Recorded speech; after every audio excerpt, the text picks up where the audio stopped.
guess kids will be kids.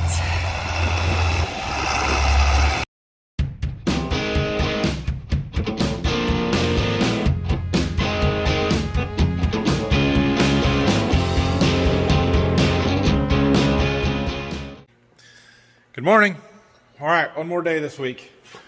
Yesterday we got our steering valve put back in here. Nothing leaks. Our steering works. Everything's good here, so we can get our dash put back together this morning. And then we're going to do some service work and some cleaning on the 4020 this afternoon. Brock should be here later this morning. So first thing I want to do, though, is yesterday we got that new 4240 Greenstar monitor, Gen 4 monitor, and I haven't plugged it in and used it yet. So I'm going to get it. We're going to put it in the 8R and just play with it for a minute. So this is our new monitor. It's like I said, John Deere 4240. Now they have a 4640 that's the same style, but it's a bigger screen. But it was another $3,000. So for what I'm going to use this for, I said no. The first thing I noticed is John Deere has changed the bolt pattern. It no longer is the 2 bolts that fit all of the display brackets that we have. It takes a 4 bolt pattern. So we'll have to get a different bracket or some adapters or something. But I'm not going to mount it up there for right now anyway. I just want to plug it in.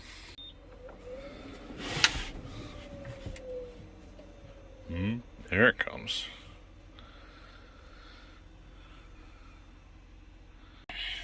All right. Telling me that we have an automatic guidance system. Additional display has been detected. Yeah, and this one's telling me the same thing. So when you first plug in a second Greenstar display, you have to then restart it so that it can make sure that everything's on the right one. So yeah. All right. Well, looks like we got a little setup to do. Tell it where we are. Okay.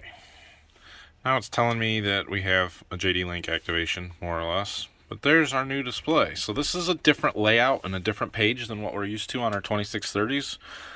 This is what the new Gen 4 monitors that come here on the new tractors look like. And that's a big reason why I got this, because I wanted to learn it so that when we do upgrade tractors, I already know how it all works. So, menu. I don't know. We got a little learning to do. Auto track. Somehow, here's a set track. Okay. So I've got to get the data into this, all that stuff that I've been working on the computer, setting up and getting our fields and our guidance lines and our boundaries and all of that. It needs to be loaded into here. So we'll do that, and then we'll go through and try and set stuff up. But I just kind of wanted to look at it because I have not ever played with one of these before. All right, back to work on the 4020 here. We've got to get our dash put back on. I'm pretty sure everything underneath is good. And so we need to get the column put on. We need to take the steering wheel back off. That's just kind of sitting on there because I needed to test it to turn the tires last night. So I'm going to get the dash. It's sitting over there on the bench. We're going to clean the bottom up a little bit if we need to, and then slide it over the steering column and try and get it back in place. And then we got lots of stuff to hook up underneath it.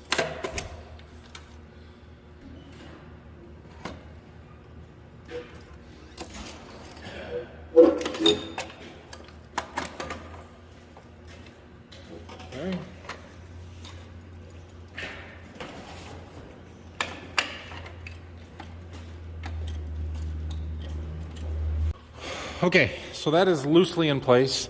We've got a couple of gauges that we need to get fit back up in there. We've got to attach this cable. This is the tack cable, so that the way that this tractor keeps track of hours is it's actually got a cable that runs off of a gear down here, and it spins, and that little cable right there fits inside of the tack, and it spins it, and that tells it how fast that the engine is turning, for one, to get your RPMs, and it also converts that into hours, basically. So the hour meters on these tractors are not actual hours that the tractor has run, but more so it underestimates. It counts a little slow when the tractor is idling, and when the tractor is run wide open, it counts a little fast, and so it kind of averages out to about what your actual hours are going to be, more or less.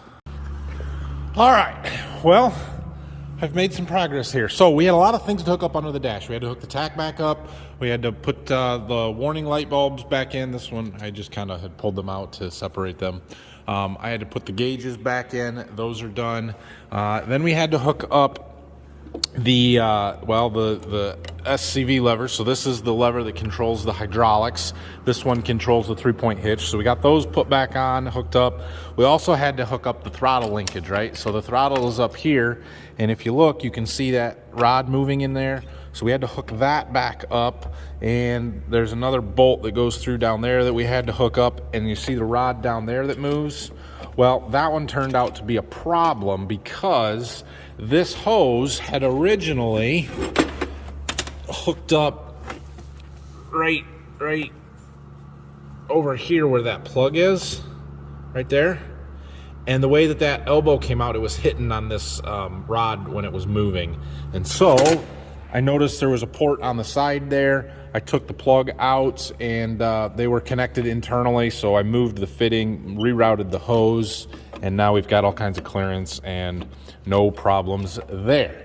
So then we started to secure the dash, the bolts here. I got one more to do on the corner and just go through and make sure everything is tight. Then we can put this plate back in. That's the key switch and other stuff. That just bolts up on the front here. Okay, last piece of the hood here in the dash side of stuff, at least. Ooh, something's not lined up right there. Well, I guess it's all right. That gap looks odd to me, but I think it's because the cowl's not on there and you can see behind it.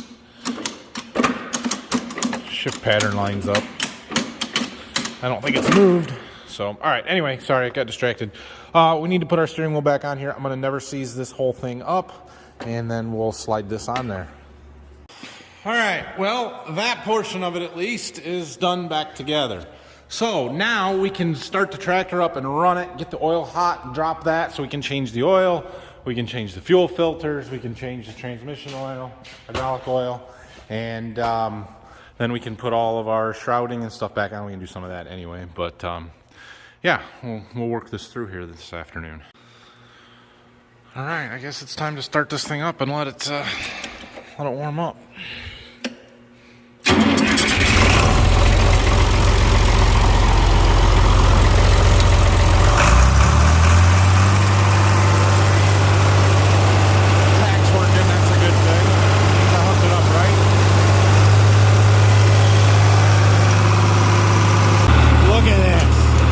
Beautiful, it steers. Yeah, you can turn that thing quick and on a dime. Beautiful.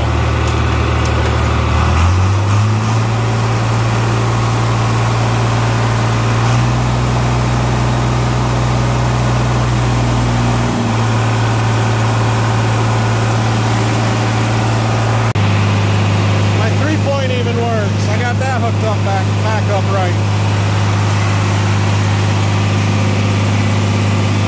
Cool. It's not the cleanest burning tractor ever, is it? It's just a little smoky in here. I got the exhaust fan on. We'll suck it out. Anyway, Brock's here, so he gets to change oil now. We'll get that draining, then we'll do the fuel filters, and we'll worry about transmission oil in a minute. Well, this tractor doesn't hold near as much oil as the new ones do. I think it's an 8-quart. All right, now, oil filter is actually behind this cover, so we've got to take that off to get to the engine oil filter. Okay, Brock's getting the oil filter out there. I'm going to do these fuel filters. First thing we have to do is drain them. So there's a plug on the bottom. Just take it right out.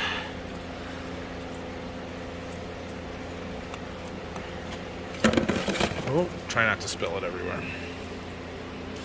There's also one on the top. We can let a little air in so they will drain faster. That's the oil filter. It's rather papery. But hey, it comes with a sticker to write down your hour changes.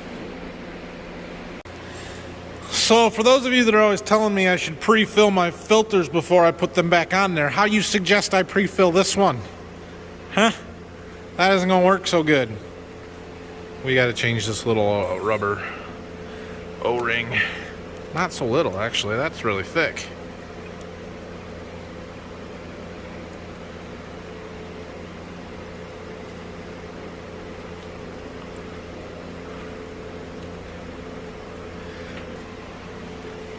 All right.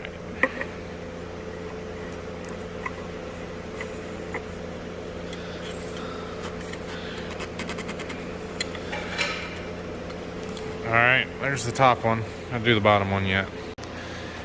So now that both filters are changed, I opened the valve back up on the bottom of the fuel tank, which, by the way, if you're changing fuel filters on a 4020, you should close the drain on the fuel, or the line on the fuel tank. So now we get to prime them, and that's what that little lever is for. So Brock's gonna stand there and do that until fuel comes out the top. It might take a while. You know, them old manuals, they're still good for something. So I was reading in there because it didn't feel like it was doing anything. And it says, if the hand primer does not pump fuel and no resistance is felt at the upper portion of the lever stroke, turn the engine with the starter to change the position of the fuel pump cam. So we rolled the engine a little bit, and now it feels like he's actually pumping some fuel. So now it'll still take a while, but it won't take as long. It's actually doing something? Yeah. All right. I'm gonna go eat lunch. We're gonna let Brock here because when he comes late, he doesn't go to lunch. So anyway, he's gonna change hydraulic oil. There's about 10 gallons in the system. There's a filter in that cover right there. The oil fills on top. It's pretty straightforward. So I'm gonna let him do that while I'm gone, and then after we get that cleaned off or changed, we're gonna go ahead and wash the tractor again, get all the oil that we spilled and the fuel around them filters and stuff off, and clean the dust off the hood and that kind of stuff, and then we'll get it all put back together this afternoon and shined back up and be done with it. All right, I'm back from lunch. Brock, I passed him leaving as I was coming back. He had a call, lights on, where he went. So he may or may not be back. We'll see. Guys, check this out. Look, we made it. Finally, we made it to 15,000 subscribers. Thank you to all of you for subscribing. If you haven't already, click that button. And yeah, I'm looking forward to keeping it growing. It took a long time to get to 15,000 here. That one, we've been struggling there. I was hoping to do it before the end of harvest and didn't make it happen. But anyway, back to work on the 4020. Brock got the transmission hydraulic oil changed, but he said he thought we might need to top it off yet after we moved it, filled the filter and all the lines back up. So we'll check that. We're gonna get the floor cleaned up here, do a little washing and putting stuff back together. I foamed to the 4020. Small tractors, you can get a lot done in a hurry. Doesn't take near as much foam.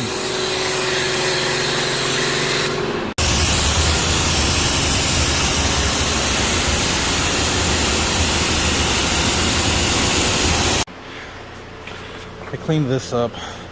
I'm gonna give it a good buffing before we put a ceramic on.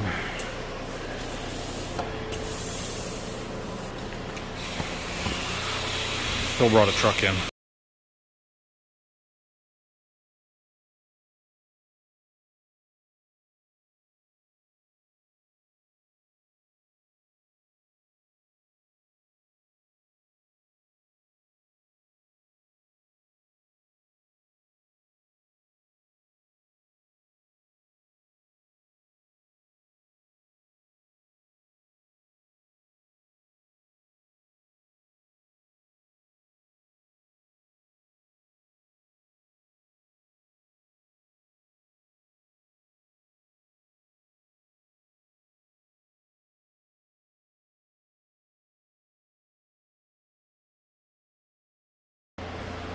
All right, well, if you stand back here, it looks pretty darn good. If you get too close, there's some defects in the paint. We're not gonna show you those because I'm still really proud of this hood. Jesus. Mom's it about looks falling. Perfect. Don't listen to him. It's beautiful. I painted this back in, it was after 2012, winter of 2012, 2013, so that would have been better if you would have fell. Anyway, we're gonna get that put back on the tractor. All right, well, Mom was out here because she needed some help with some internet issues, which then made me have to call Metalink, our internet provider, and Oh, yeah, it was a process, let me tell you. So, long story short, our internet may or may not be working better at this point, and they may or may not give us faster internet. From 10 to 15 megabits per second download and 1 upload. Dude, when we build my house out here and I move out here, it is going to be brutally slow uploading these YouTube videos. I mean, brutally slow.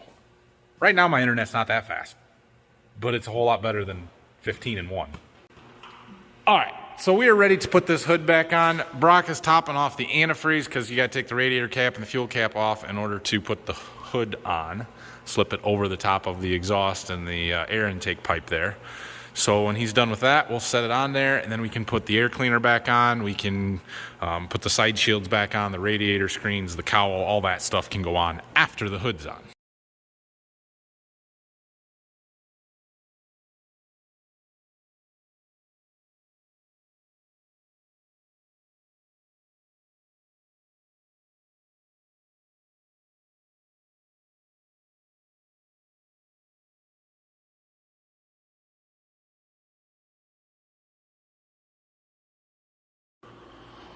What do we think, guys? Not a bad looking 4020, huh? Okay, well, there it is. I think we are done. So, this is going to come out of here yet today and go sit back in the dust and get dirty, because that's what tractors do when they leave the shop here. Case in point, the hood on that one. That tractor's going to stay. Phil is changing a tire on a truck. We had one that was leaking, going flat, so he took that to get it fixed. Hopefully he'll get that back today, get this back together, and the truck will come back out, and we can put that tractor back in the shop. I don't know what we're going to do next week. I know on Wednesday we're changing tires, but we'll have to see. So, Brock asked me if all the lights work on this tractor. We're going to check that real quick before we take it out of here. I think they do. I'm pretty sure they do, but worth checking. Gonna turn the key on and the light switch. All those ones on. Fronts are good. Backlight is good, and the other two, the fender lights, are on the other switch there, Brock. No, well, okay, so the tail light works, so that's good. That's a cool light. It's got a red and a bright there. So yeah, all the lights work. The fender lights there are add-on deal. They're not stock, and we just needed more light, and I use it for irrigating, so they're handy to have there. So I guess that's it for today. Thanks for watching this week, everybody. Appreciate it. Hope you guys have enjoyed the side projects that we've had going on here. You know, the 4020 has been good, but Dad's steamer project over there, something a little bit different, that's been kind of cool. So have a great weekend. We get to have a birthday party for my 3-year-old here tomorrow, so I get to spend all night cooking pulled pork. Yeah, that's gonna be fun. But anyway, we'll see you guys again on Monday. Like I said, we'll figure something out to work on next week when we get here. But have a great weekend. Subscribe, comment, all that stuff. See ya. We of course have to test out our steering here, right?